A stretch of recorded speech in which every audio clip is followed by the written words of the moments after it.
एक बार क्या हुआ कि 6 लोगों ने, अंधे लोग थे 6। अब उनको उनके उनको एक हाथी दिया एक्सपेरिमेंट करने के लिए और बोला कि पहचान कौन, ये कौन है। तो एक जो ये ऊपर बैठा हुआ है हाथी के, इसने हाथी का कान पकड़ के सोचा, अरे ये तो कोई कुल्हाड़ी की तरह लग रहा है कुछ। है, ये कुल्हाड़ी की तरह लग रहा है एक चीज। और फिर एक ने दांत पकड़ लिया हाथी के, तो उसने बोला ये तो कोई तीर है ये। और एक ने सूंड पकड़ ली तो सोचा कोई बहुत बड़ा सांप अजगर है कोई। और एक ने पेट पकड़ लिया तो सोचा कोई बहुत बड़ी दीवार है। एक ने उसके पैर पकड़ ली तो सोचा पेड़ है, पेड़ का कोई बहुत बड़ा तना है। एक ने पूंछ पकड़ ली तो सोचा कोई रस्सी है। तो इस तरह से सारे के सारे अपने अपने हाइपोथेसिस कर रहे थे, लेकिन इनमें सारे के सारे गलत है। क्यों? क्योंकि ये देख नहीं पा रहे कि हाथी है कौन। तो उसी तरह से हम भी कई बार जो है मनोकल्पनाएं करते हैं भगवान को लेके कि भगवान ये है वो है, ऐसे है वैसे है।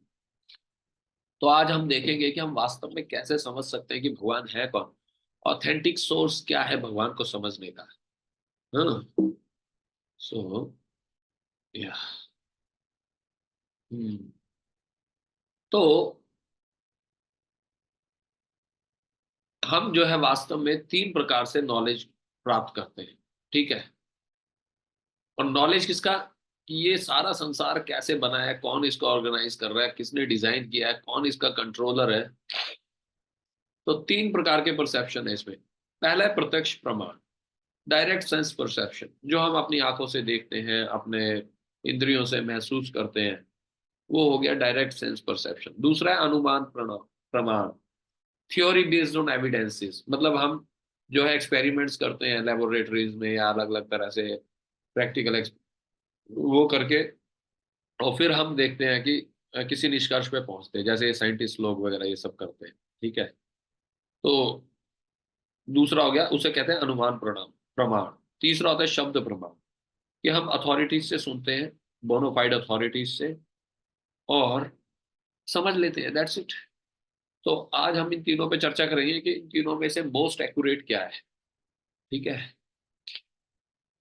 प्रत्यक्ष प्रमाण के बारे में अगर चर्चा करें तो अगर हम आपसे पूछते हैं क्या वास्तव में जो है इज सीइंग इज बिलीविंग, जो हमें दिखता है। सॉरी मेरे ना थोड़ी आवाज वैसी आ रही है, मेरा ना जुकाम हैवी लग गया बहुत ज्यादा, तो इसलिए मेरी आवाज थोड़ी सी वैसी हो गई है, बैठ गई है। सो एनीवेज, तो जो हम देखते हैं क्या वही सत्य होता है क्या हमेशा? जैसे आप देखिए इसमें, ये पानी का कोई ट्रांसपेरेंट जा रहा है, उसमें आपने सीधी पाइप डाली कोई, तो वो पाइप कैसे लगती है, टेढ़ी लगती है कि नहीं? आपने सब देखा है। तो इसका मतलब पाइप टेढ़ी हो गई क्या? नहीं। और कई बार ऐसे मिरर होते हैं जिसमें आप देखते हैं तो आपका वो मैग्नीफाई कर देता है आपकी बॉडी को, और आप बड़े मोटे लगेंगे, किसी में पतले लगेंगे, इस तरह के कई तरह के मिरर होते हैं। तो वास्तव में लेकिन आप में कोई चेंज नहीं होता, वो तो मिरर में चेंज होता है। तो इसका मतलब क्या है कि हमारा जो भी नॉलेज होता है, जो हम सेंस परसेप्शन या प्रत्यक्ष प्रमाण से करते हैं, वो वास्तव में रिलेटिव होता है, एब्सोल्यूट नहीं होता। समझ रहे आप? वो 100% जो है एक्यूरेट नहीं होता, वो रिलेटिव होता है। रिलेटिव मतलब बोले तो किसी के लिए कुछ होगा सही, किसी के लिए कुछ सही होगा, इस तरह से। समझ रहे हो? रिलेटिव जैसे इस तरह से समझ सकते हैं कि मान लीजिए इस संसार में सब कुछ रिलेटिव है। रिलेटिव वर्ल्ड को ऐसे डिफाइन कर सकते हैं कि वो एब्सोल्यूट नहीं है। मान लीजिए एक व्यक्ति किसी व्यक्ति चीज को लेके खुश है तो दूसरा दुखी है। जैसे इंडिया वर्ल्ड कप हार गई तो ऑस्ट्रेलियंस बहुत खुश थे, इंडियन सारे रो रहे थे। तो ये रिलेटिव वर्ल्ड है, एब्सोल्यूट नहीं है। एब्सोल्यूट मतलब हर कोई खुश होता है उसमें, ऐसा कुछ नहीं है। जैसे अभी वो चल रहे हैं हमारे यहाँ इलेक्शन में, बहुत मतलब बड़ा अजीब सा लगा देख के हैं, इतना भयंकर, मतलब ऐसा सोचा भी नहीं था ऐसा हो जाएगा। कई लोग बहुत खुश हैं, कई लोग दुखी हैं। लेकिन संसार में श्रीमद् भागवतम ने पहले ही बोल दिया है कि आप कुछ भी कर लो, कलयुग में मलेच्छों का ही राज होने वाला है। ठीक है। इसलिए हम सबको मौका मिला है भक्ति करने का, तो हमारा क्या कर्तव्य है? चुपचाप इस मौके का अच्छे से फायदा उठाएं और पतली गली से निकल लो। कहते हैं ना भाई, पतली गली से निकल ले, नहीं तो बहुत पिटाई होने वाली है। हाँ। तो पिटाई क्या हो रही है, अभी हमारी होती है पिटाई, हम देखेंगे ना। तो इसीलिए इस संसार में हम जब तक रहेंगे पिटेंगे पिटेंगे, चाहे सरकार किसकी भी बने। ऑफ कोर्स अगर, हाँ,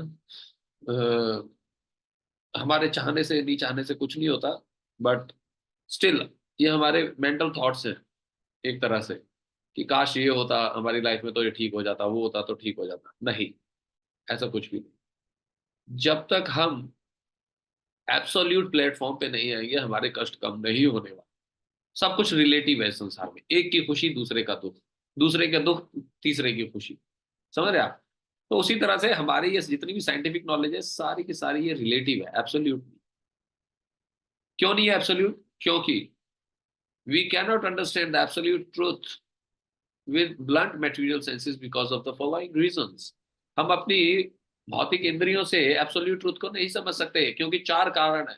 इसके कारण क्या है? चार। हमारे में सब में चार प्रकार के डिफेक्ट पाए जाते हैं। कौन कौन से डिफेक्ट हैं? इम्परफेक्ट सेंसेस, हमारी इंद्रियां अपूर्ण है।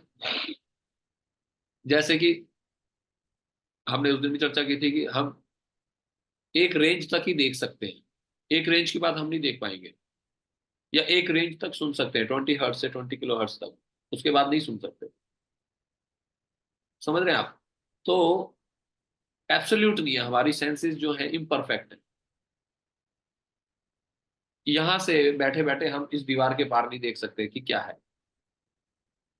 तो हम कैसे, हम अनुमान ही लगा सकते हैं, किसी की आवाज आई तो अच्छा वो होगा, ये होगा, मतलब इस तरह से। तो हमारे नॉलेज परफेक्ट नहीं है, क्योंकि एक तो हमारी इंद्रियां पूर्ण है, दूसरा टू बी इल्यूजन, हमें, हम अपने आप को मोहित हो जाते हैं बहुत जल्दी। हम अपने आप को, यानी कि सबसे बड़ा मोह तो यही है कि हम अपने आप को शरीर समझ के सारे कार्य कर रहे हैं, और वास्तव में हम ये शरीर है कि, हमने कल चर्चा की थी कि हम तो एक आत्मा है। कल हमने साइंस ऑफ सोल के ऊपर काफी चर्चा की थी, और निष्कर्ष ये निकाला था कि कितना जरूरी है ये आध्यात्मिक ज्ञान, अपने आप को स्पिरिचुअल प्लेटफॉर्म पे लाना, सोल लेवल पे लेके आना कितना जरूरी है। अदरवाइज वो व्यक्ति का कष्ट कभी खत्म नहीं होगा। तो हमारे में जो हम चीज नहीं है वही समझते हैं, इसलिए हम जो है कई बार मिसअंडरस्टैंडिंग्स हो जाती है हमारे बीच में। कई बार हम अपने आप में मेंटल स्पेकुलेशन कर लेते हैं, उसने मेरे बारे में, उसने ऐसा किया तो शायद ऐसा होगा। समझ रहे हैं आप? तो ये सब किस कारण होता है? मोह में पड़ने के कारण। ठीक है। तीसरा, टेंडेंसी टू कमिट मिस्टेक्स, हम गलतियां करते हैं। गलतियां करते ही हैं हम। हाँ? चाहे कुछ भी कर ले, बड़े से बड़ा आदमी भी जो है गलती करता है, और सबने गलतियां की है। तो गलतियां हमसे हर रोज डे टू डे उसमें होती रहती है, चाहे कुछ भी हो जाए। और चौथा है चीटिंग प्रोपेंसिटी, यानी कि हमारे पास, हम जो है दूसरों को धोखा देते हैं, जो हम है नहीं वो दिखाते हैं। मान लीजिए कोई हमारे पास सलाह लेने आया, हमारे को कुछ पता है नहीं उस बारे में, लेकिन फिर भी हम उसे सलाह देंगे जैसे कि हमें सब कुछ पता है। हम झूठ बोलते हैं, आइए मेरे पास आइए। जैसे कई सारे सो कॉल्ड हैं फॉल्स ऑर्गेनाइजेशंस हैं जो दावा करती है कि हम बहुत ही, हम बेस्ट आपको स्पिरिचुअल नॉलेज देंगे, आप हमारे पास आइए। लेकिन उनके पास जाके आदमी, व्यक्ति और फंस जाता है, बल्कि धोखा देते हैं लोग। क्या? किसी ने पैसे क्यों लूट खड़ा लिए, किसी ने पैसा लूट लिया, किसी ने किसी का, हाँ, प्रॉपर्टी छीन ली, या कुछ कर दिया, किसी का मर्डर कर दिया। ये सारे धोखा देते हैं, चीटिंग करते हैं। तो ये चार प्रकार के डिफेक्ट्स होने के कारण का कोई व्यक्ति है जो परफेक्ट ज्ञान ले पाएगा? बताइए आप। कोई नहीं। क्योंकि जब हमारा ये इंस्ट्रूमेंट्स ही जो है ज्ञान अर्जित करने वाले वो डिफेक्टिव है, तो उन उन उन इंस्ट्रूमेंट्स के द्वारा फिर जो हम ज्ञान अर्जित करेंगे, तो वो नेचुरली डिफेक्टिव होगा ही। तो वो ज्ञान में भी डिफेक्ट होगा। इसीलिए हम आगे भी डिस्कस करेंगे इस पे। जैसे हमने बताया, हाँ, कि 400 से 700 मिली माइक्रोन की रेंज के अलावा हम नहीं सुन सकते, हम देख सकते। ठीक है। 20 हर्ट्ज से 20 किलो हर्ट्ज तक की रेंज हो तभी हम सुन पाएंगे, वरना नहीं देख पाएंगे। और जैसे विजिबल रेंज भी हमारी लिमिटेड है बहुत, जैसे हम रेडियो वेव्स, एक्सरे वेव्स, ये सब देख ही नहीं सकते। एक्स रेज वगैरह ये सब कहाँ देख सकते हैं? तो हमारी आंखें भी अपूर्ण है। बट इसका मतलब ये नहीं है कि वो सब होती नहीं है, होती है कि नहीं? उसके बाद, जैसे कई बार आपने देखा होगा कि रेल का, ट्रेन का इंजन जा रहा हो आसपास से, या फिर, हाँ, ट्रेन जा रही हो दूर से, या फिर कुकर की सीटी बज रही हो, तो ऐसा लगता है कि एक जैसे ही बज रही है, एक जैसी आवाज आ रही है। समझ रहे हैं आप? तो कई बार ऐसा भी लगता है। और ऑरेंज है, संतरा है। संतरा अगर खाने से पहले आपने चीनी खा ली तो वही संतरा खट्टा लगेगा। और अगर उस संतरे से खाने से पहले आपने लेमन चाट लिया, नींबू चाट लिया, तो वही संतरा मीठा लगेगा। तो हमारी ये क्या, हमारी टेस्ट जो है सेंसेशन वो भी परफेक्ट नहीं है। अब स्किन की बात करते हैं। मान लीजिए एक वाटर है, ठीक है, नॉर्मल टेम्परेचर पे रखा हुआ है, ठीक है, लेकिन अगर आपने उस पानी को छूने से पहले आपने गीजर में से पानी निकाल लिया गरम गरम, उसको टच कर लिया, और फिर उस नॉर्मल पानी को टच करोगे तो आपको लगेगा अरे बड़ा ठंडा पानी है। लेकिन सेम पानी है, अगर आपने फ्रिज में से ठंडे पानी को या बर्फ को हाथ लगाया और फिर उसको हाथ टच किया तो इन्हें लगेगा अरे बड़ा गर्म पानी है, लेकिन पानी तो सेम। देखिए ये हम इल्यूजन है ना, ये इल्यूजन में पड़ जाते हैं ना हम। तो इस तरह के हमारे बड़े ही बेसिक तरीके से ये सिद्ध किया जा सकता है कि हमारी जो नॉलेज है वो रिलेटिव है, सर्कमस्टेंसेस पे डिपेंड कर जाती है। सो आगे चलते हैं। अब देखिए ये जो फिगर्स आप देख रहे हैं, फिगर नंबर 1, इसमें कोई बताएगा कि क्या देख रहे हो आप इस फिगर में? कोई बताएगा? एनीवन? अपने आप को अनम्यूट करके, ये पहला जो फिगर है इसमें क्या दिख रहा है आपको? कोई बोलना चाहेगा? हरे कृष्ण प्रभु जी। हरे कृष्ण माता, बोलिए माता, क्या दिख रहा है प्रभु इसमें? जी, हाँ। इसमें दो म्यूजिशियन बैठे हुए हैं। हाँ, यस, म्यूजिक बजा रहे हैं ना।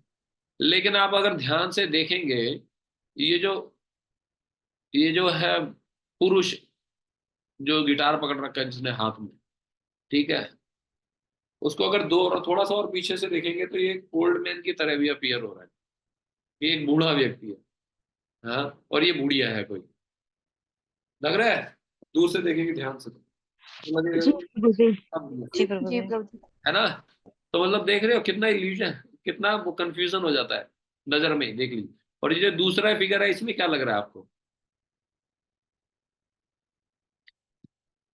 इसमें एक तरफ लग रहा है कि कोई बुढ़िया रूठी हुई है, ठीक है, और दूसरी तरफ लग रहा है कि प्रिंसेस है, कोई जवान लड़की है। तो एक ही फिगर में कितना इल्यूजन हो रहा है, आगे देखते हैं अभी। ठीक है, अब जैसे ये है, इसमें आप इस फिगर पे अपनी आंखें लेफ्ट और राइट घुमाइए जरा, लेफ्ट और राइट, लेफ्ट और राइट देखिए इस फिगर को जो दिखाया आपको। यो लगेगा आपको जैसे ये हिल रहा है, हिल रहा है, जैसे लग रहा है। जी प्रभु जी जी। प्रभु जी। हाँ, लेकिन ये हिल जी नहीं प्रभु रहा, जी। ये एक ही जैसा है, ओके। कॉमन है, एक ही तरह है, एक ही जगह रुका हुआ है, ये हिल नहीं रहा, लेकिन जैसे हम अपनी आंखें हिलाते हैं ये लग रहा है हिल रहा है ना। तो ये हम इल्यूजन में आ रहे हैं कि नहीं आ रहे? आगे देखिए, ये तीनों ये लग रहा है अलग अलग हाइट के हैं, पर ये एक ऐसी इंक्लाइंड सरफेस पे खड़े हैं कि जैसे बेसमेंट में हम कई बार जाते हैं ना, तो एकदम सीधा नीचे जाती है, ऐसे स्लोप पे खड़े होते हैं। तो ये तीनों की हाइट सेम है, लेकिन दूर से देखने लग रहा है कि ये गिट्टा है, ये उससे बड़ा है, ये उससे बड़ा है। समझ रहे हैं, सेम हाइट के हैं तीनों। तो कैसे आप जो है इन आंखों का बिलीव कर सकते हो कि जो हम देख रहे हैं वो बिल्कुल परफेक्ट नॉलेज है? उसके बाद ये देखिए, ये फिगर में बीच में दो सर्कल बने हैं और बीच में एक डॉट दिख रहा है आपको, एक एक एक बीच में एक वो दिख रहा है सेंट्रल पॉइंट इसका। जी प्रभु जी जी। प्रभु जी। अब आप इस सेंट्रल पॉइंट को देखिए और अपने आप को आगे पीछे करिए, मतलब अपने मोबाइल की तरफ पहले आगे आइए और फिर मोबाइल से पीछे जाइए। आपको ये लगेगा सर्कल घूम रहे हैं, लग रहा है, जी प्रभु जी। जी। जी प्रभु लेकिन ये सर्कल घूम नहीं रहे, ऐसे ही खड़े हैं। लेकिन देखिए कितना इल्यूजन है, लग रहा है आपको, है ना। तो लग रहा है, लग रहा है। जी कैसे प्रभु आप जी। बिलीव कर सकते हो कि ये भैया हम जो आंखों से देखते हैं वो सब सच है? उसके बाद ये फिगर्स देखिए इनको, आप एक एक करके एक एक फिगर पे जाइए तो यूं लगेगा दूसरे वाला घूम रहा है, लेकिन कोई नहीं घूम रहा है, ऐसे ही लग रहा है। एक एक करके दूसरे को देखिए, हर एक फिगर को देखिए, तो ऐसा जी। लगेगा कि कोई हिल रहा है, कुछ नहीं हिल रहा, लेकिन सब वैसा ही है। तो इस तरह से हमारी सेंस इतनी इम्प्रॉपर है, और हम सोचते हैं कि इन सेंसेस से जो भी हम देखेंगे वो वास्तव में बिल्कुल सही होगा। हम्म? अब हमसे गलतियां तो होती हैं, अब कई है wildly incorrect accounts in sciences. पहले साइंस बोलती थी, ठीक है, साइंटिस्ट पहले बोलते थे कि जो ब्रेन होता है वो एक ऑर्गन होता है, उसका काम होता है खून को ठंडा करना। जैसे कार में रेडिएटर होता है ना, वो घुमा देता है पानी वानी से तो उसको ठंडा कर देता है, तो उसी तरह से सोच रहे थे ब्रेन का काम है ब्लड को ठंडा करना, जबकि ऐसा नहीं, ठीक है। बाद में उसमें कई चेंजेस होते रहते हैं। उसी तरह से यूरोप में एक बार प्लेग हुआ था, और प्लेग का कारण जो था, किसी ने बोल दिया कि भाई साहब प्लेग का कारण है कि ये जो बिल्लियां है ना घरों में पाल रखी, इसके कारण प्लेग फैल रहा है। तो उन्होंने क्या किया कि सारा का सारा एक बिल्लियों को मार दिया। अब देखा कि प्लेग और फैल गया। बाद में पता लगा कि चूहों के कारण प्लेग था, तो बिल्लियां तो चूहों को खा जा रही थी, फिर भी कंट्रोल में था। तो समझ रहे हैं आप? तो इस तरह से हम कितनी गलतियां करते हैं, बड़े बड़े लोग गलतियां करते हैं। और फिर हम सोचते हैं कि हम जो है परफेक्ट नॉलेज प्राप्त करते हैं इन प्रत्यक्ष प्रमाण से। तो ये सिद्ध होता है कि प्रत्यक्ष प्रमाण जो है वास्तव में परफेक्ट नहीं है। हाँ, अब कितने सारे, जैसे हमने पहले भी चर्चा की थी, सीड इनकारनेशंस। भारत एक ऐसा देश है जहाँ पे हर रोज कोई नया भगवान पैदा हो जाता है। हाँ, आपने देखा होगा कि कल की के उस दिन बता रहे थे इस ग्रेस मोहन रूपा पर इंडिया में, तो पीछे वर्णन आया था कि 21 प्रकार के कल की भगवान ऑलरेडी घूम रहे हैं। समझ रहे हैं? वो कह रहे थे, एक बार हम वहां गए थे कुंभ मेले में, तो वहां पे पोस्टर लगा रहा था कि कल की भगवान अभी हेलीकॉप्टर से प्रकट होंगे, हेलीकॉप्टर से आएंगे। तो लोग मानते भी हैं। तो झूठ झूठ बोलते हैं, धोखा देते हैं लोगों को। एक बार हमें भी एक व्यक्ति मिला था और हमें बोलने लगा कि अरे कहाँ फंस गए हो तुम इस्कॉन में, हमारे पास आओ, हमें तुम्हें 2 दिन में भगवान के दर्शन करा देंगे। मैंने बोला ठीक है जी, धन्यवाद आपका। और क्या कर रहा था वो पता है? गांजा पी रहा था। खुद वो गांजा पी रहा था, तो मुझे बोल रहा था मैं 2 दिन में तुम्हें दर्शन करा दूँ। कैसे धोखा देते हैं, कितने कॉन्फिडेंस से बताते हैं, दुनिया को ठगते हैं। तो ये चीटिंग प्रोपेंसिटी हमारे अंदर है। हम भी कहीं ना कहीं डे टू डे मैनेजमेंट में अपने घर के या इधर उधर कहीं ना कुछ चीटिंग तो करते ही रहते हैं। तो इसी कारण हम इस संसार में सड़ रहे हैं। आगे, ये था प्रत्यक्ष प्रमाण। अब अनुमान प्रमाण के बारे में चर्चा करते हैं। अब अनुमान में क्या करते हैं ये साइंटिस्ट लोग? It may have been like this और perhaps it was like this. जैसे ये बोलते हैं कि इस संसार की उत्पत्ति कैसे हुई, बिग बैंग थ्योरी जैसे बोलते हैं कि एक बहुत बड़ा पहले एक स्फेयर था, ठीक है, अचानक से बम विस्फोट हुआ और सारा कुछ बन गया। समझ रहे हैं आप? तो ये अनुमान लगा रहे हैं। जैसे डार्विन थे, डार्विन ने बोला कि हम सब जो है पशुओं से निकले हैं, और धीरे धीरे इवॉल्व होते होते होते होते हम मनुष्य बन गए। तो ये ऐसा शास्त्रों में कहीं प्रमाण ही नहीं आता। और फिर एक व्यक्ति ने बड़ा अच्छा प्रश्न किया, अगर मान लीजिए हम बंदरों से ही मनुष्य निकले हैं, ठीक है, तो कोई ना कोई ऐसा व्यक्ति होना चाहिए जो इस समय ट्रांजिशन फेज में हो, जो बंदर और मनुष्य के बीच में हो। ऐसा तो कोई दिखा ही नहीं। बंदर बंदर ही है, मनुष्य मनुष्य ही है, उनके बीच का तो कोई दिखा ही नहीं। तो ये सब जो है इस तरह से अनुमान प्रमाण करते हैं बिना बेसिक उसके फैक्ट्स के, तो जिसके कारण जो है इस तरह से ठगे जा रहे हैं। समझ रहे हैं? तो ये भी नॉलेज जो है प्रॉपर नहीं है, हाइपोथेसिस। अब जो है श्रीमद् भागवतम के पहले स्कंद के पहले अध्याय के पहले श्लोक में भगवान बताते हैं, व्यास देव जी बताते हैं, तेने ब्रह्म हृदय आदि कमे। The Vedic knowledge was revealed by the Supreme Person within the heart of the first created being Brahma। कि परम भगवान ने यह ज्ञान सर्वप्रथम, जो सबसे पहला, जो उन्होंने ब्रह्मा जी को प्रकट किया कमल नाभि से, सबसे पहले जीव को ये ज्ञान दिया।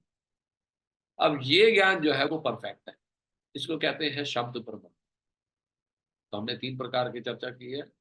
एक तो है प्रत्यक्ष प्रमाण, जो हम अपनी इंद्रियों से देखते हैं। दूसरा है अनुमान प्रमाण, जो हम स्पेकुलेशन करके या एक्सपेरिमेंट्स करके या फैक्ट्स के ऊपर, जो भी अवेलेबल फैक्ट्स होते हैं उन पे करते हैं। तीसरा है शब्द प्रमाण। शब्द प्रमाण जो है सबसे परफेक्ट है। क्यों? क्योंकि भगवान में ये 4 डिफेक्ट नहीं, और इसलिए भगवान जो ज्ञान देंगे वो परफेक्ट होगा और सब जीवों के लिए होगा। इसलिए भगवत गीता देख लीजिए, भागवत देख लीजिए, उसमें जो नियम लिखे गए हैं या उसमें जो भी हमारे को बोला गया है वो पूरी ह्यूमैनिटी के लिए सच है वास्तव में। This Vedic wisdom come down in disciplic succession through oral reception. और क्या? श्रवण के द्वारा ये ज्ञान जो है डिसाइक्लिक सक्सेशन, परंपरा के द्वारा ये ज्ञान प्राप्त होता है। जैसे भगवत गीता का जो भूमिका है या हमारी या जो इंट्रोडक्शन है, उसके आखिरी पेज पे हमारी गुरु परंपरा का वर्णन दिया गया है। तो उस गुरु परंपरा के हिसाब से जब आपको ये ज्ञान आता है, यानी कि भगवान ने ये ज्ञान ब्रह्मा जी को दिया, ब्रह्मा जी ने नारद जी को दिया, और इस तरह से गुरु परंपरा पे आते आते हम तक ये ज्ञान पहुंच रहा है, तो एज इट इज ज्ञान मिलता है। इसलिए आप देखते हैं कि श्रीमद् भगवत गीता जब प्रभुपाद जी ने लिखी, उस पे जो उन्होंने एक्सप्लेनेशन दिया, आज उसको पढ़ के हजारों लोगों का जीवन बदल गया। लेकिन दूसरी तरफ उससे पहले भी भगवत गीताएं जो थी मार्केट में थी अवेलेबल, लेकिन किसी का उस तरह से परिवर्तन नहीं हुआ हृदय का। क्यों हुआ ये परिवर्तन? क्योंकि ये ज्ञान हमें एज इट इज मिल रहा है, यथारूप मिल रहा है, इसलिए उसे पढ़ते सीधा हमारे हृदय तक जाता है, उसमें कोई चीटिंग नहीं। तो ये शब्द प्रमाण जो है ये सबसे पावरफुल प्रमाण। और Vyasadeva, a literal incarnation of God, recorded all the Vedas in writing 5,000 years back for the benefit of the people in Kaliuga. और 5,000 वर्ष पूर्व क्या किया व्यासदेव जी ने? इन सारे वेदों को लिपिबद्ध कर दिया कलयुग के लोगों के लिए, क्योंकि कलयुग के लोग जो थे इतने बुद्धिमान नहीं है कि सुनने मात्र से सब याद रख लेंगे, तो इसलिए उन्होंने लिपिबद्ध किया, लिखा इनको हम सबके लिए। वेदों को श्रुति भी कहा जाता है, क्योंकि ये ज्ञान को सुन के वो शिष्य ने अपने गुरु से सुना, फिर उसने अपने शिष्य को सुनाया, अपने शिष्य को सुनाया, तो उनको इसलिए श्रुतिस भी बोला जाता है वेदों। और the mean of Vedic knowledge is accept an authority and learn the truth by inquiring submissively. तो कैसे हम ये इस ज्ञान को प्राप्त कर सकते हैं? कि सबसे पहले हमारे को किसी अथॉरिटी को स्वीकार करना, यानी कि गुरु को स्वीकार करना हो, जो परंपरा से हो प्रॉपरली, और फिर उससे इस ज्ञान को सीखना पड़ता है सबमिसिवली, विनीत भाव से, चैलेंज करके नहीं, विनीत भाव से, बहुत ही विनम्रता पूर्वक आप जो है इस अपने गुरु के पास जाइए, उनकी सेवा करिए और फिर उनसे प्रश्न पूछिए, तब वो गुरु जी आपको ज्ञान। चैलेंज करके आप कुछ नहीं सीख सकते। आप सोचो कि मैं चैलेंज करके सीख लूंगा, नहीं सीख पाएंगे। इसीलिए जो है आज देखिए आप, बेसिक कितना कष्ट है समाज में, सब कुछ है, लेकिन ये साइंटिस्ट कुछ नहीं कर पा रहे उस केस में। एक आविष्कार करते हैं, उसका 20 नुकसान होते हैं, और जिसके कारण जो है असहनीय स्थिति बन गई है इस समय हम प्रेजेंट में अभी दिल्ली में बैठे हुए हैं, तो आप बिलीव नहीं करेंगे कि क्या हाल कर दिया है। ये सब हमारे साइंस की देन है। इतना पॉल्यूशन, इतनी बीमारियां, इतने कष्ट, लोग तड़प रहे हैं। पहले जो थे लोग इतने ज्यादा तड़प नहीं रहे थे, इतना ज्यादा गर्मी, इतना सब कुछ तरह का था ही नहीं, एटमोसफेयर, इतना पॉल्यूशन था ही नहीं। बीच में जब कोरोना आया था, जब ये सारी मोटर कारें, ये सब फैक्ट्रियां बंद हो गई थी, तो दिल्ली का टेम्परेचर शिमला की तरह हो गया था, एकदम बढ़िया। मतलब टेम्परेचर तो ठीक है, बट मतलब एयर की क्वालिटी हिल स्टेशन की तरह एकदम फ्रेश एयर हो गई थी कुछ ही दिनों में। और आज देखिए जैसे ही वो लॉकडाउन हटा तो उसके बाद फिर ये सब शुरू हो गया। तो इस चीज पे हम ध्यान नहीं देते, हम साइंस की बड़े बड़े किस्से गाते रहते हैं, और साइंटिस्ट जो है चैलेंज करते हैं भगवान को। लेकिन आप देखिए, हमें भी उनको चैलेंज करना चाहिए कि आपने ये सब क्या किया हमारे साथ, ये क्या कर दिया, कितना डिपेंडेंट बना दिया आजकल मोबाइल्स पे, इन सब पे। अब उनके बिना हम जीना ही मतलब मुश्किल हो गया, इसलिए लोग स्ट्रेस में इतना। तो ये सब साइंटिस्ट क्यों नहीं समझ पाते भगवान को? क्योंकि वो चैलेंज करते हैं, इसलिए नहीं समझ पाते। लेकिन एक सरल सा भक्त कैसे समझ जाता है? क्योंकि वो विनीत भाव से जाता है गुरु को, विनम्रता पूर्वक। तो ये बहुत जरूरी है, हमारा attitude. Attitude is very very important in learning the science of Krishna consciousness. Krishna भावना को समझने के लिए हमारा जो एटीट्यूड है वो बहुत सबमिसिव होना चाहिए, बहुत विनम्र होना चाहिए, तभी हम समझ पाएंगे इस ज्ञान को, वरना नहीं समझ पाएंगे। ठीक है? तो वेद हमें क्या क्या बताते हैं? ठीक है, आजकल की मॉडर्न साइंस तो हमें ये सब नहीं बताती है, लेकिन वेद क्या बताते हैं हमें? हु एम आई, मैं कौन हूँ, मैं कहाँ से आया हूँ, where do I go after death, और जब मेरी मृत्यु हो जाएगी तब मैं कहाँ जाऊंगा। हाँ, और मेरे पर्पस क्या है, मेरे लाइफ का पर्पस क्या है, मैं क्यों आया हूँ इस मनुष्य शरीर में, और भगवान कौन है, और मेरा और भगवान का क्या संबंध है। ये सब ज्ञान जो है हमें वास्तव में मनुष्य बनाता है और पशुओं से अलग करता है। अगर हमारे में ये सारी इंक्वायरीज नहीं है तो हम जो है सिंपली पशु ही हैं। वेद और आजकल की मॉडर्न एजुकेशन में इस एक भी प्रश्न का उत्तर हमें नहीं मिलता। आप बताइए, किसी किसी भी बुक में इन सब प्रश्नों का उत्तर मिल जाएगा? किसी भी मॉडर्न की हिस्ट्री में मिल जाए, मैथ्स में मिल जाए, साइंस में मिल जाए, इंग्लिश में मिल जाए, किसी भी और किताब में मिल जाए? कोई नहीं। इसलिए लोग परेशान। तो आज हमने क्या देखा है? अभी हमने देखा ये, अभी तक हम क्या देख चुके हैं कि तीन प्रकार के नॉलेज होते हैं, प्रत्यक्ष, अनुमान और शब्द। प्रत्यक्ष प्रमाण जो होता है वो डायरेक्ट इंद्रियों के द्वारा जो परसेप्ट करते हैं। और दूसरा, हाँ, और ये जो प्रत्यक्ष प्रमाण है वो रिलेटिव होता है, एब्सोल्यूट नहीं होता, क्योंकि हमारे में चार प्रकार की गलतियां हैं। क्या क्या गलतियां? हमारी इंद्रियां अपूर्ण है, हम इल्यूजन में पड़ जाते हैं, मोहित हो जाते हैं, सही को गलत समझ लेते हैं, गलत को सही समझ लेते हैं, और गलतियां करते हैं हम और दूसरों को धोखा देते हैं। तो इन चार डिफेक्ट्स के कारण हम इंद्रियों से जो भी ज्ञान अर्जित करते हैं प्रत्यक्षतः, वो सारा का सारा डिफेक्टिव होता है, प्रॉपर नहीं होता। और अनुमान प्रमाण जो है वो स्पेकुलेशंस पे है, अनुमान करते रहते हैं, शायद ये ऐसा हुआ होगा, शायद वैसा हुआ, और जिसकी वजह से हर बार अमेंडमेंट्स होते रहते हैं। कोई साइंटिस्ट एक थ्योरी निकालता है, फिर दूसरा साइंटिस्ट उसको काट के दूसरी तीसरी थ्योरी निकाल देता है। तो इस तरह से अनुमान प्रमाण भी जो है परफेक्ट नहीं है। शब्द प्रमाण क्या है? किसी अथॉरिटी से सुनना, बोनोफाइड अथॉरिटी से सुनना। तो इसलिए ये प्रत्यक्ष और अनुमान जो है रिलेटिव है, और शब्द प्रमाण जो है बिल्कुल परफेक्ट है। और ये हमें वास्तविक सत्य का बारे में बताता है, और ये सबसे बेस्ट वे है भगवान का नॉलेज प्राप्त करने की, सबसे बेस्ट वे। ठीक है, अभी तक किसी का कोई प्रश्न है या आगे चले? ओके, आगे चलते हैं। अब हम पढ़ेंगे वेदों का क्या पर्पस, क्या है, किस लिए वेद बनाए। वेद हमें तीन प्रकार का नॉलेज देते हैं, संबंध, अभिधेय और प्रयोजन। वेदों में सारी चीजें आ जाती है, महाभारत, रामायण और श्रीमद् भागवतम, ये सारे सब वेद ही है एक तरह से, समझ गए आप? वेद मतलब ये सारे इंक्लूड है। ठीक है।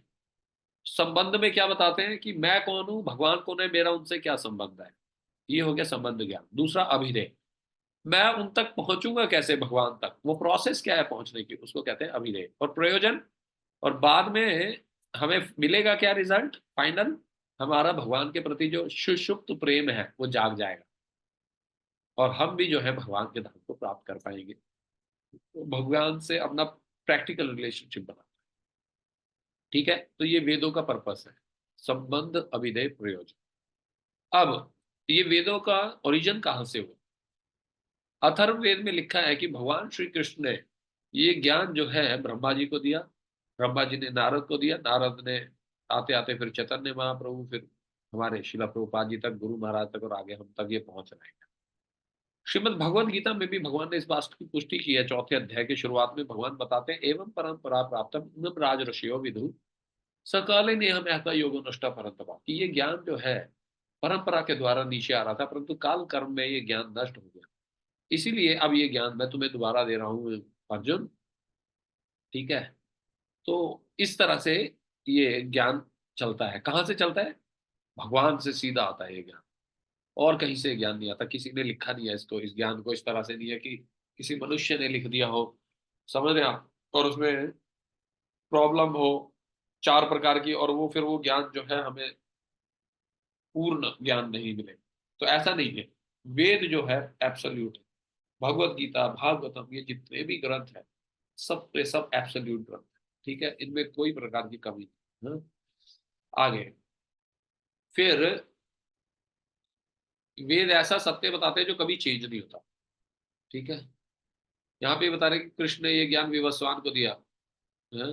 विवस्वान मनवे प्रवाह मनु इक्ष्वाकु अब्रवीत, कि विवस्वान ने फिर मनु को दिया, मनु ने ये ज्ञान इक्ष्वाकु को दिया, और इस तरह से चलता। तो कृष्ण ने ये ज्ञान 5000 साल पहले दिया था। ठीक है, उसके बाद फिर कृष्ण स्वयं चैतन्य महाप्रभु बन के आए 500 वर्ष पूर्व, वही ज्ञान था, सेम ज्ञान था, और वही सेम ज्ञान उन्होंने प्रभुपाद जी तक पहुंचा, और अब प्रभुपाद से वही सेम ज्ञान हम तक पहुंचा। ठीक है, तो ये ज्ञान एज इट इज, इसमें कोई चेंज नहीं हुआ, पिछले 5000 वर्षों का ले लो या करोड़ों वर्षों का ले लो, सबके सब सेम है सिद्धांत। उसके बाद अब देखिए कितने एब्सोल्यूट हैं हमारे ग्रंथ। श्रीमद् भागवतम में पहले ही वर्णन हो चुका था, श्रीमद् भागवतम के पहले स्कंद के 3रे अध्याय के 24वें श्लोक में भगवान बुद्ध का पहले ही वर्णन हो चुका है। चाणक्य पंडित का 12वें स्कंद के पहले अध्याय के 11वें और 12वें श्लोक में चाणक्य पंडित अशोक, सम्राट अशोक का पहले ही वर्णन हो चुका है। अथर्ववेद के खंड 20 में, शुक्त 127 में भविष्य पुराण के क्राइस्ट और मोहम्मद आएंगे, इनका पहले ही जो वर्णन हो चुका है। अब देखिए कितने एक्यूरेट है हमारे वर्णन, अनडिफिटेबल वेदिक ट्रूथ, ठीक है। और वेदों ने जो बताया गया है वो पूर्णतः सत्य है। जैसे कि वेदों में पहले बताया कि पेड़ पौधों में भी जीवन होता है, जो कि पहले ये लोग नहीं मानते थे साइंटिस्ट, लेकिन बाद में जगदीश चंद्र बोस ने ये आविष्कार करके दिखाया और सिद्ध कर दिया, ठीक है। उसके बाद किस तरह से माँ के पेट में बच्चा बढ़ता है, इसका डिस्क्रिप्शन जो श्रीमद् भागवतम में दिया गया है 3रे स्कंद में, आप देखिए कि वो as it is modern science के हिसाब से मैच कर। आज से सोचिए कितने एडवांस थे हम, पहले से ये सारा वर्णन हो चुका है। हाँ, और काऊ का जो गोबर है, गाय का जो गोबर है, वो उसमें एंटीसेप्टिक क्वालिटीज होती है और पूर्णतः शुद्ध होता है वो।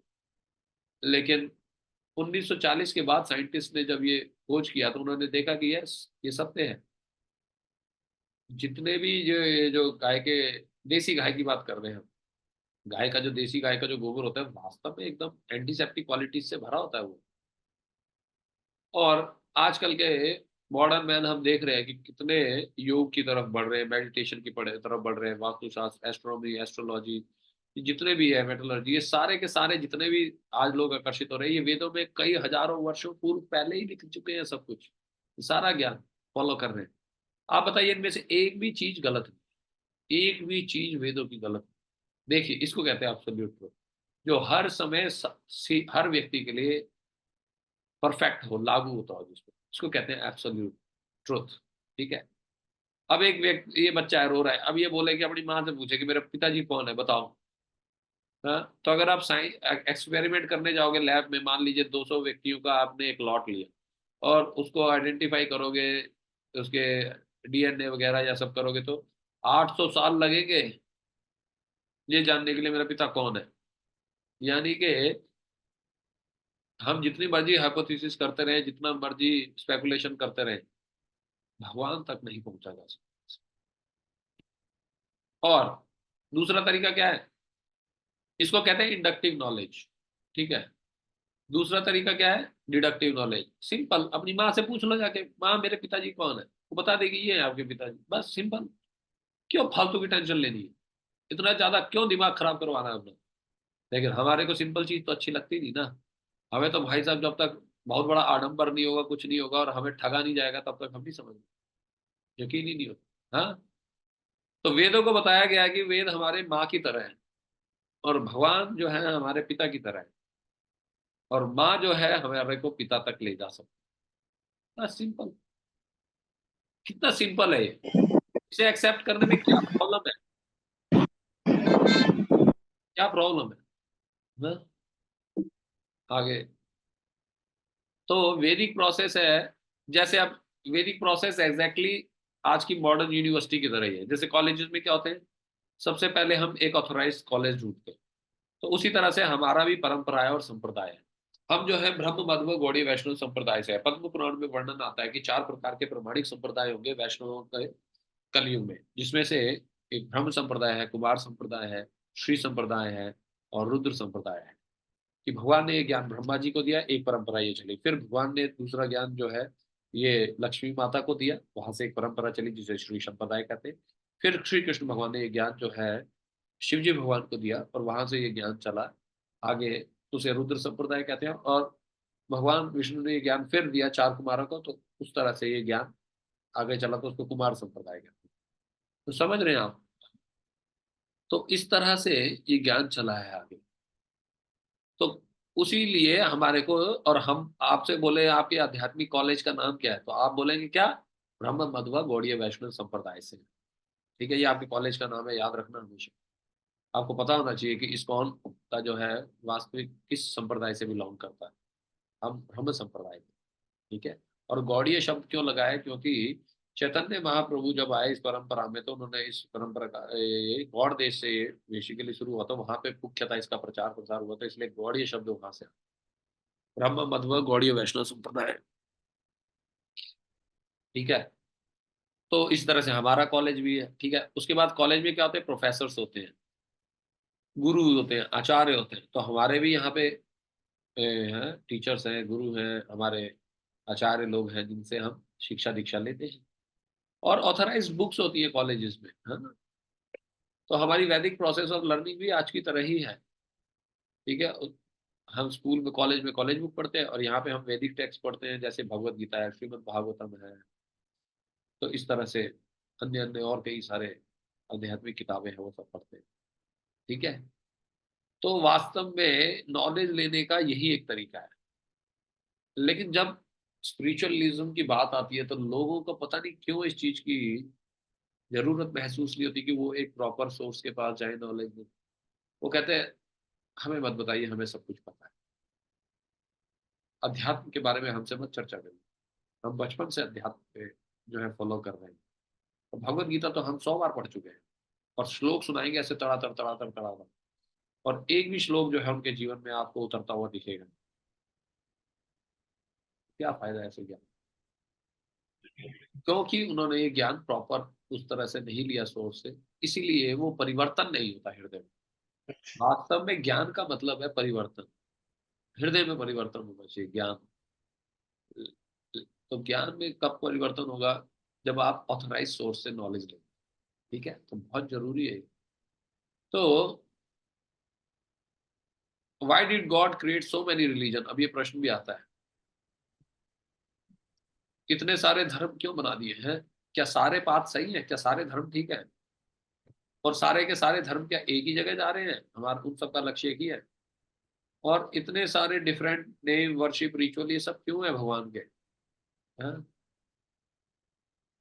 और कोई एक ऐसा पाथ है जिसमें इन सारे के सारे रिलीजन का समावेश हो जाए? क्या इन सारे रिलीजन्स के पीछे एक ही लक्ष्य है क्या?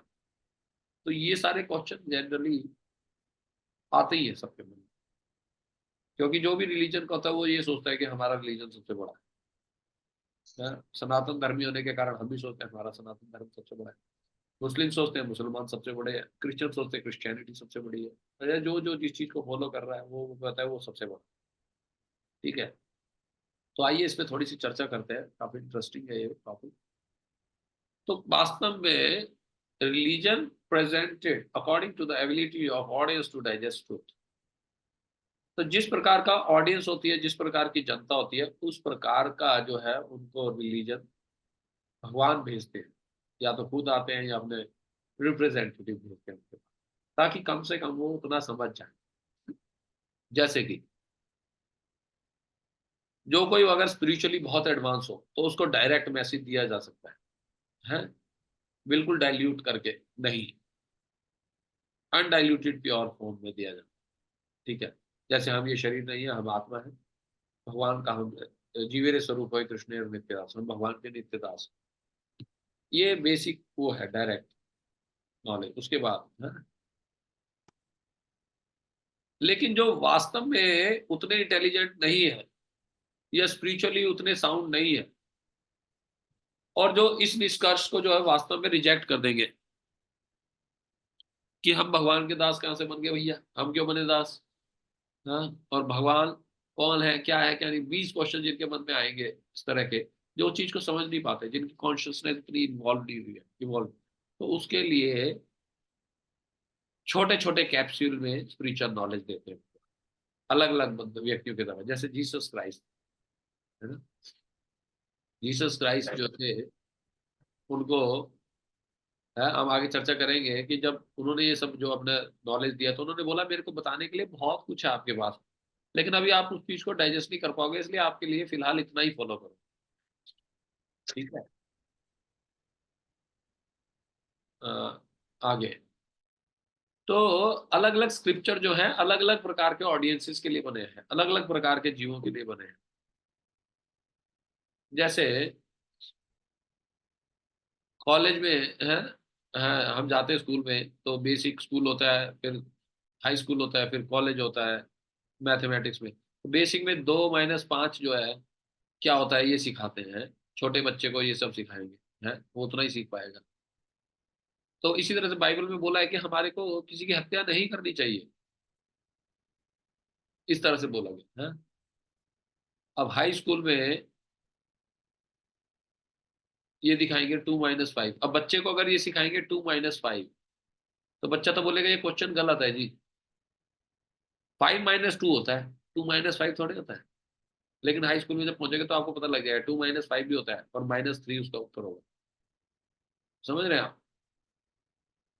तो उसी तरह से कई सारे, जैसे कुरान में बताया गया है, 4th सूरा में वर्ष 23-24 में कुरान में बताया गया है, do not have sex with mother and sisters, कि अपनी माँ और बहन के साथ हमें संबंध नहीं बनाने चाहिए, अवैध संबंध नहीं बनाने चाहिए। ठीक है, ये नॉलेज दिया जा रहा है। ठीक है, लेकिन हमारे शास्त्रों में इस तरह से भी बोला गया। और यहाँ पे देखिए, ये lambda, pi, alpha equal to beta, gamma, इस तरह से बताया जा रहा है। ये टिपिकल मैथमेटिक्स कॉलेज का है। तो इसको अगर बोले कॉलेज के बच्चे, ये सब बच्चे समझ जाएंगे, नहीं समझ पाएंगे। तो उसी तरह से वो रिलीजन, यहाँ पे एक मिनट,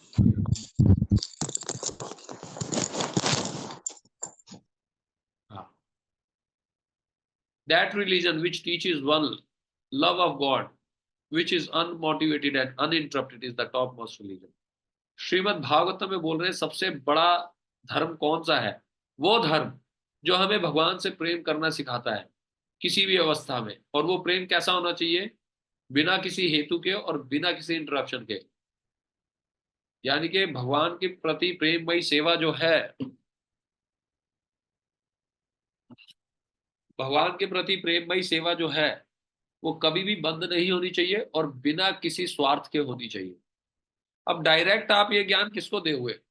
वो सामने वाला व्यक्ति भी तो हो, उसको उसका एक्सेप्टेंस भी तो हो तो ना, तब तो दे सकते हैं ना डायरेक्ट। तो इसीलिए ये कारण है सबसे बड़ा कि अलग अलग व्यक्तियों के लिए अलग अलग क्यों नॉलेज दिया। समझ रहे हो आप? लेकिन सारे के सारे रिलीजन्स के जो बेसिक मेन मेन वो है पॉइंट्स, वो यही है कि भगवान एक है, हमें भगवान से प्रेम करना चाहिए, भगवान के द्वारा दिए गए नियमों का पालन करना चाहिए, भगवान की सेवा करनी चाहिए और भगवान के हमें धाम जाना चाहिए। हमें पाप कार्य नहीं करने चाहिए, भगवान के नामों को हमें ग्लोरीफाई करना चाहिए, जप करना चाहिए। और हमें तपस्या करनी चाहिए, भौतिक सुखों को हमारे को ज्यादा भोग नहीं करना चाहिए। हाँ, और हमें गुरु को अप्रोच करना चाहिए। तो जनरली जो ये सेक्युलरिज्म सेक्युलरिज्म करते रहते हैं कि सब धर्म को मान्यता है, सब कुछ करो, और उसके चक्कर में किसी भी धर्म को नहीं मानते, ये एथिस्ट लोग होते हैं। एथिस्ट लोग होते हैं और वो कुछ फॉलो नहीं करते, लेकिन हमें वास्तव में इन इन नियमों को फॉलो करना चाहिए। समझ रहे हैं आप? तो जो लोग आलसी हैं, जो लोग नास्तिक हैं, वो व्यक्ति किसी को फॉलो नहीं करेगा, ना करने देगा, सेक्युलरिज्म के नाम पे। इसी कारण जो है आज हम देख रहे हैं कि लोग कितने डिग्रेड हो गए हैं सोसाइटी में। सेक्युलरिज्म सेक्युलरिज्म बोल के, सेक्युलरिज्म का अर्थ होता है कि हर धर्म को जो है वो मान्यता है और वो अपनी प्रैक्टिस कर सकता है, लेकिन उसके चक्कर में उसका उल्टा ही मतलब बना दिया कि अब कोई धर्म फॉलो नहीं करेगा, बस जानवरों की तरह जियो। क्या फायदा है इसका? तो डिफरेंट डिफरेंट रिलीजन्स हैं, लेकिन मैसेज ऑलमोस्ट सेम ही है सबका। जैसे बाकी रिलीजन है वो पॉकेट डिक्शनरी की तरह आप बोल सकते हो, छोटी छोटी डिबिया की तरह। ठीक है, पॉकेट डिक्शनरी होती है ना, एक जेब में डाल के डिक्शनरी बोलते हैं। लेकिन सनातन धर्म क्या है? बड़ी पूरी लाइब्रेरी की तरह है, डिक्शनरी की तरह बड़ी। ठीक है, तो उसमें जैसे बाइबल में जीसस क्राइस्ट बोल रहे हैं, there is much that I have to tell you but you can not bear it now.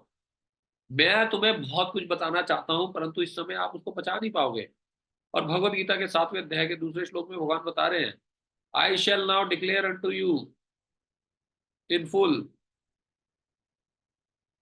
This knowledge. हाँ,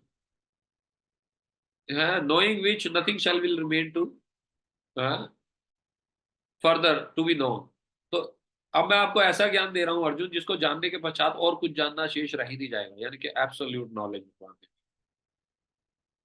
क्या तम अवशिष्यते, जिसको जानने के बाद अब और कुछ शेष बच ही नहीं रहेगा, सब कुछ पता लग जाएगा।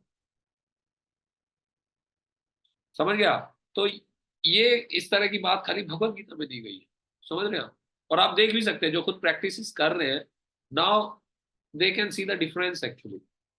बाकी सब लोगों को ये डिफरेंसेस पता नहीं चलेंगे, क्योंकि आप सब लोग 16 माला कर रहे हैं, सब कर रहे हैं, तो आप इस चीज को वास्तव में वो करोगे। और एक्सटर्नली भी देख लीजिए, आप एक्सटर्नली भी देख लीजिए कि हमारे इसमें ऑलरेडी ये नियम बहुत मतलब उच्च हाई लेवल पे ऑलरेडी इंक्लूडेड है।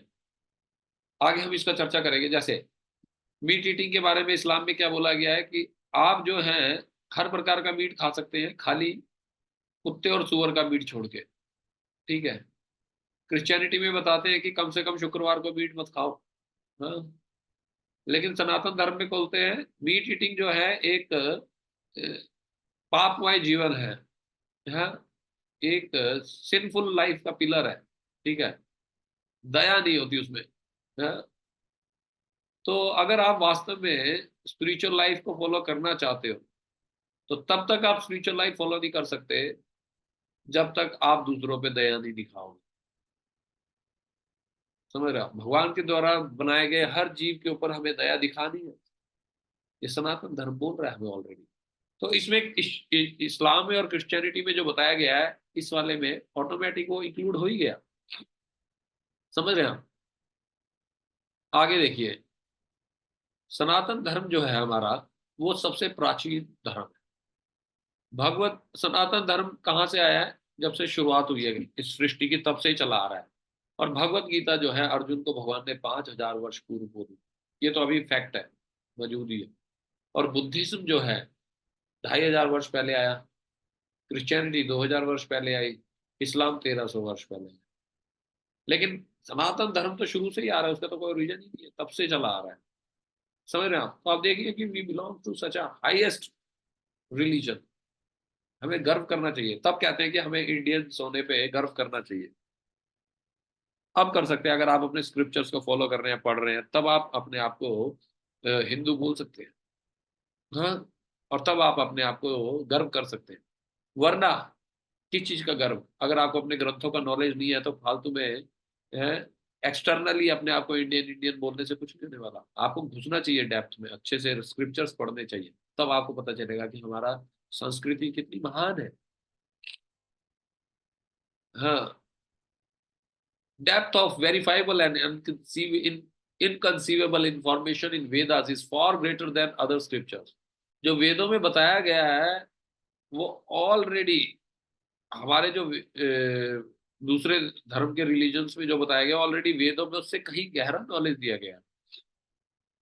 कई सारे लोग रिलीजन बोलते हैं भगवान बहुत महान है, हमें भगवान से प्रेम करना चाहिए, भगवान सबसे शक्तिशाली है, हाँ। परंतु किसी भी रिलीजन में ये नहीं बताया गया कि किस तरह से भगवान शक्तिशाली है, किस तरह से भगवान महान।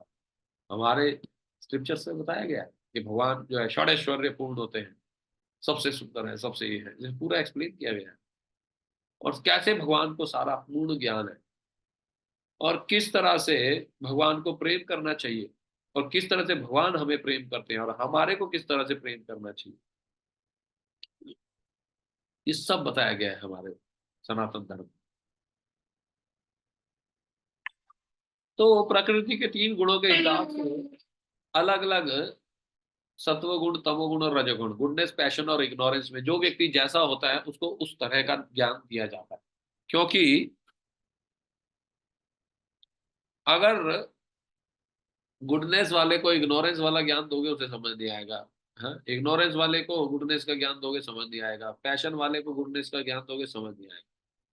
तो उनके हिसाब से इसलिए ये अलग अलग बताया गया है। तो पुराणों में भी हम देखते हैं कि हमारे वेदों पुराणों में भी अलग अलग प्रकार के व्यक्तियों के लिए अलग अलग प्रकार की पूजा का वर्णन किया गया है।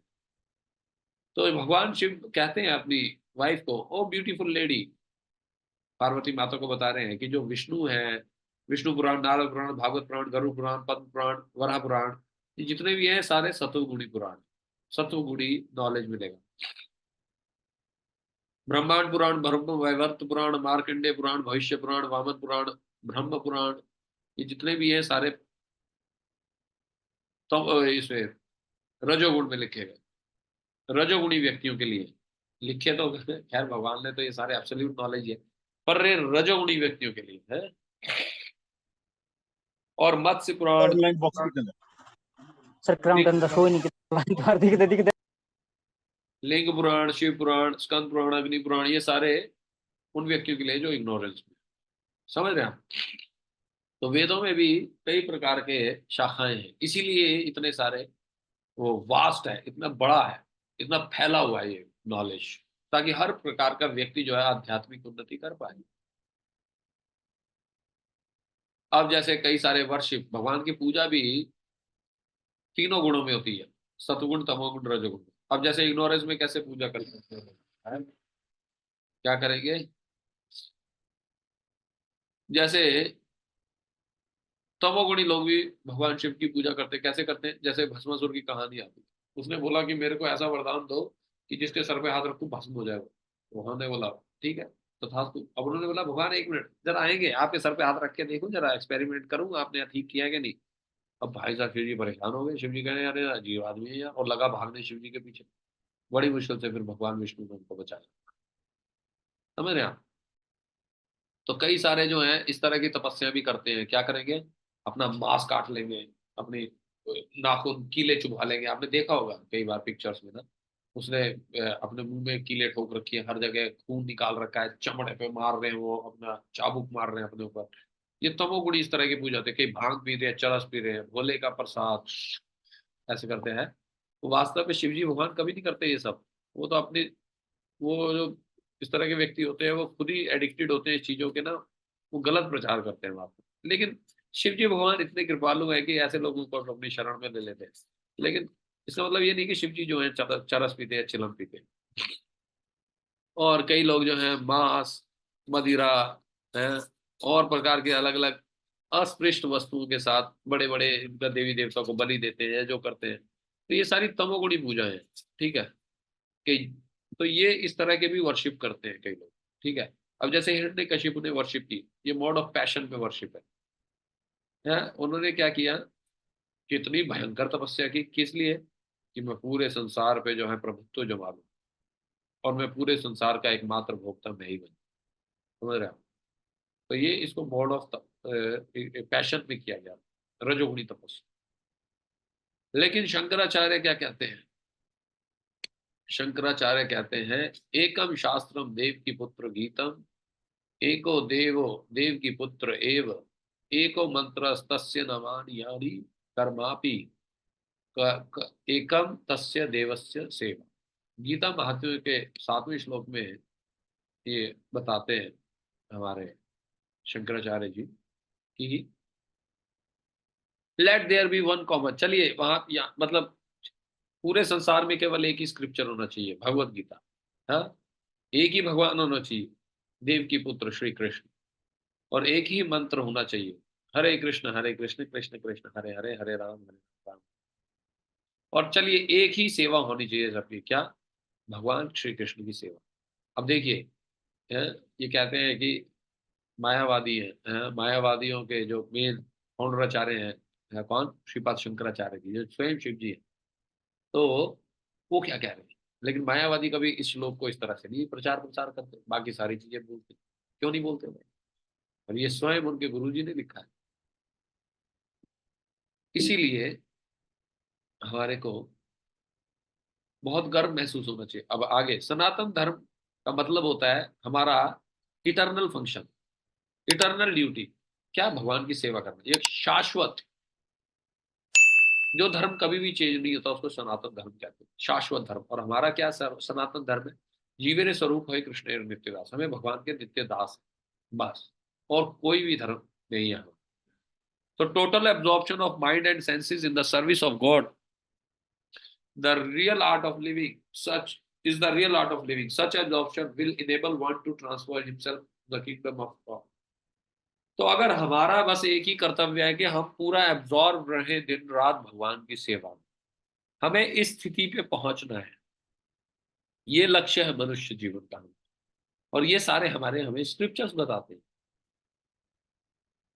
और ताकि हम फिर इस जन्म मृत्यु के दुखद बंधन से मुक्त होकर भगवान के धाम को चले जाए, जहां पे जन्म मृत्यु बुढ़ापा बीमारी कुछ नहीं।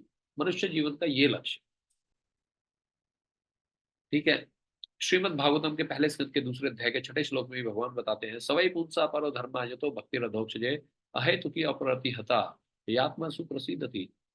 तो सबसे बड़ा धर्म क्या है पूरे मानव समाज के लिए? कि भगवान के प्रति प्रेममयी सेवा डेवलप करना। और ये सेवा कैसी होनी चाहिए? बिना किसी स्वार्थ की होनी चाहिए और बिना किसी हेतु की होनी चाहिए, और ये रुकनी नहीं चाहिए। एक बार शुरू कर दी सेवा तो शुरू कर दी, भगवान की 16 माला का जब शुरू कर दिया तो कर दी, बस अब हर रोज करना है, चाहे किसी की शादी हो चाहे कुछ हो, लेकिन हमें अपनी तपस्या नहीं छोड़नी, सेवा नहीं छोड़नी, ये होती है। तब भगवान बहुत प्रसन्न होते हैं, वाह क्या भक्त है मेरा। और भगवद गीता के 9वें अध्याय के दूसरे श्लोक में भगवान बताते हैं, राज विद्या राज गुह्यम पवित्रम इदम उत्तमम प्रत्यक्षवागमम धर्मेवम सुसुखम कर्तुम अव्ययम। ये जो नॉलेज है ये सभी विद्याओं का राजा है और सभी परम गुह्य है, most secret of all secrets, और सबसे शुद्ध है।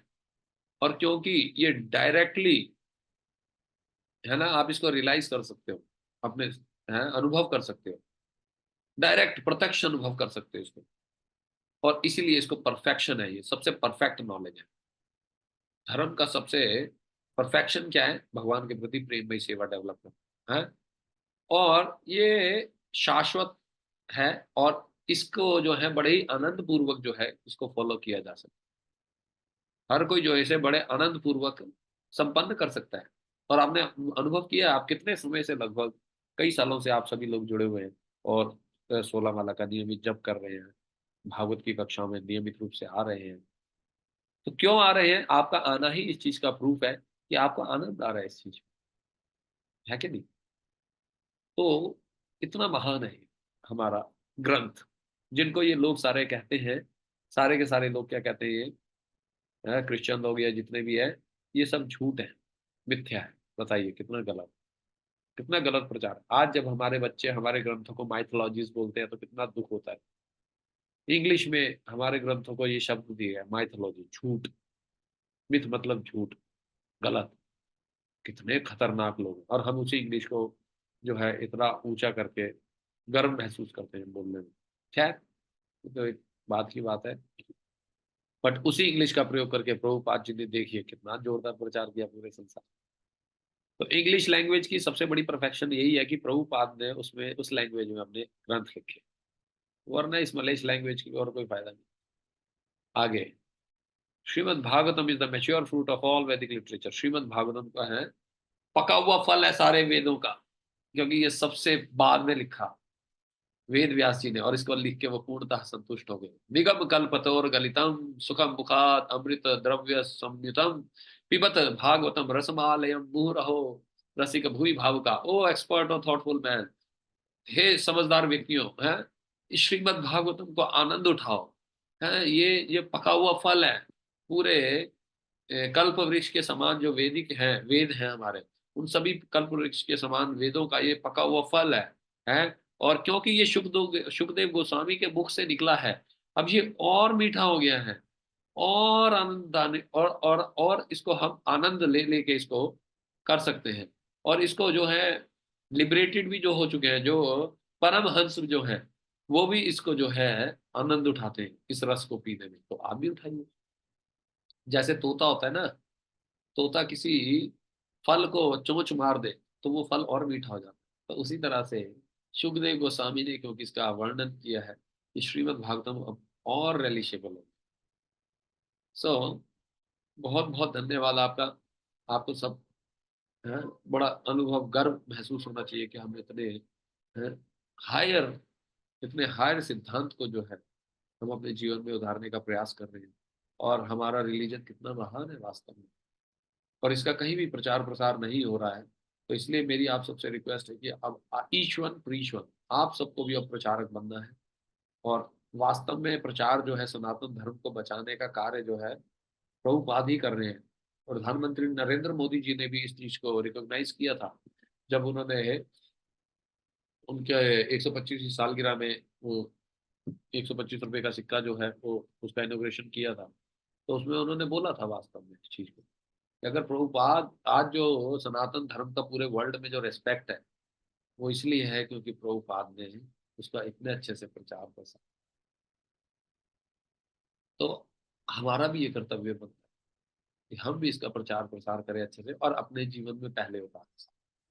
ये भी जरूरी है, हम खुद भी प्रैक्टिस करें और दूसरों को भी बताएं। हमारे हृदय में करुणा होनी चाहिए। लोग तड़प रहे हैं कष्ट में, अगर आपके आसपास कोई व्यक्ति कष्ट से मर रहा है ना, उसकी जिम्मेदारी आपकी है, क्योंकि आपने उसको यह ज्ञान नहीं दिया। आप प्लीज इस स्पिरिचुअल लाइफ को बहुत सीरियसली फॉलो करिए, गर्व महसूस करिए कि आपको जो नॉलेज मिल रहा है वो बिल्कुल ऑथेंटिक है और सबसे हाईएस्ट नॉलेज है। So thank you so much, बहुत बहुत धन्यवाद आपका, आपने इतने पेशेंटली सुना। किसी का अगर कोई प्रश्न है, कोई जिज्ञासा, तो आप कर सकते हैं। हरे कृष्ण कृष्ण कृष्ण हरे हरे, हरे राम राम हरे राम राम।